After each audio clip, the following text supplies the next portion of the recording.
Chaz Mostert is your 2021 Bathurst pole sitter.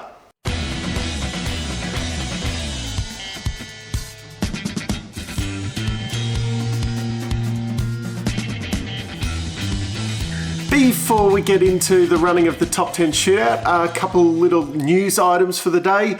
Broc Feeney wrapped up the Super 2 series.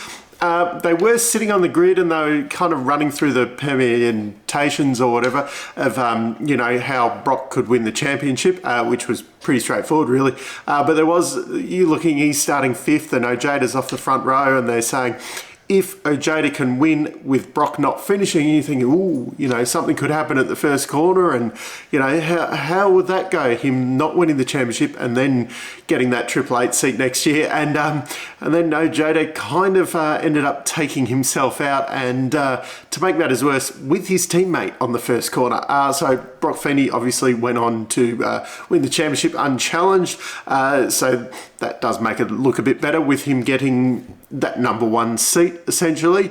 Although today the Triple Eight car's not looking quite as well. The other little things, Matty Campbell clipped the wall in practice this morning and ended up doing a fair bit of damage when whatever broke kind of going down Conrod Straight, and he ended up in the wall. And the door handle fell off Jack Smith's car. Like the door handles have fallen off the BJR team. What can go wrong at Bathurst seems to go wrong for those guys. I don't know how they do it each year. But then the top 10 shootout. Wow, this year so many top cars going for it. Normally you kind of, you get 3 or 4 where you go, really, those guys are going for pole. It was basically at the start of the session and Shane van Gisbergen came out, and he's a guy that you were expecting to really go for that pole. He was 4th out. His lap was... it looked pretty tidy. He himself said he was soft into the chase after tapping the inside wall at Forest Elbow. He ended up staying in 7th place. The first guys out, they continued to stay down the back. LeBrock, Percat and Davison, actually, they all ended up in their same positions. Slade, who will start from 6th, he actually dropped a few. While the other guys were out there, he just wasn't fast enough. It was a nice tidy lap, but just not fast enough. Next up, starting in 5th, is Will Brown. A lot of expectations on his shoulder. When Brodie did his lap, you could just see kind of, the look on his face was a bit like, oh crap, I have to try and beat that now. Brodie will be starting out of 4th. That was a deep breath moment when he did his lap. That he kind of, wow. He came out straight after Shane van Gisbergen and essentially blew him away. The only comment I've got written down for his lap was fast. It just looked really fast. Obviously Slade came out then. Chaz Mostert was the next one out, and wow. The fastest guy around there in a supercar now. Yeah, wow. Anton, obviously a mega lap.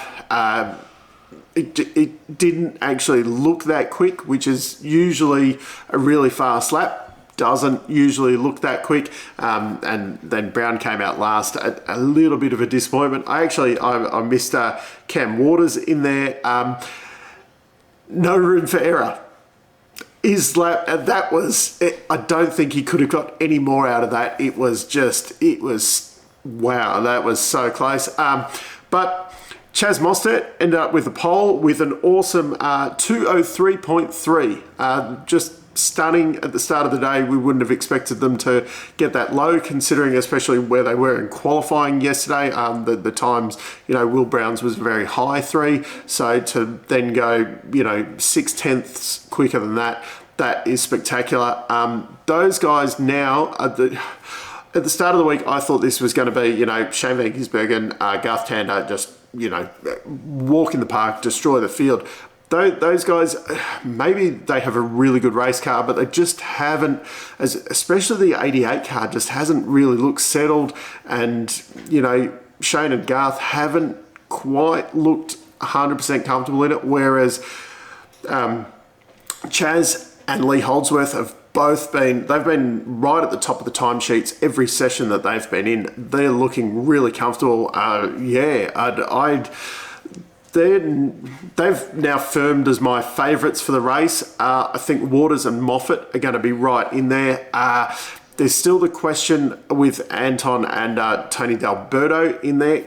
If Tony can kind of keep, I have full faith that James Moffat is going to be able to keep with Lee Holdsworth and Garth Tander coming through there.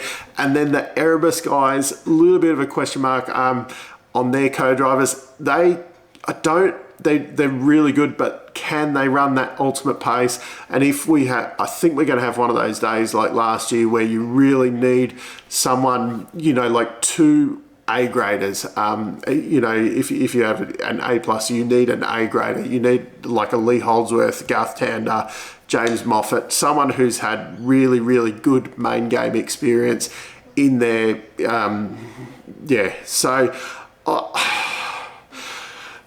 It's hard making predictions because you watch, someone left a field like James Courtney and Tom Randall come through and, beat them all at the end of the day.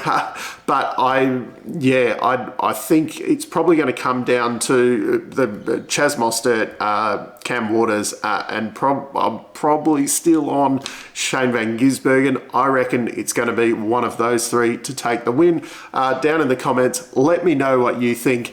The race is tomorrow. It is definitely looking like an exciting one. If the top 10 is anything to go by, because I was definitely on the edge of my seat. So enjoy the race tomorrow, everyone. I'm still Dave, and I'll catch you later.